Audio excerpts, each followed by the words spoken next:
How to turn off Siri on iPhone. To get started, first of all go ahead and open up the Settings application on your phone. Once you're here, scroll down and tap on Siri. On this page, you can customize various Siri settings such as language, voice, and how Siri is activated. For example, Hey Siri. You can also manage Siri's responses, including whether they are spoken or shown on screen, and control Siri suggestions.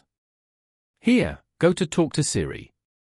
Then, select Off to turn off this feature. iPhone will not listen for Siri or Hey Siri at the beginning of requests. After that, turn off the Press Side button for Siri switch below.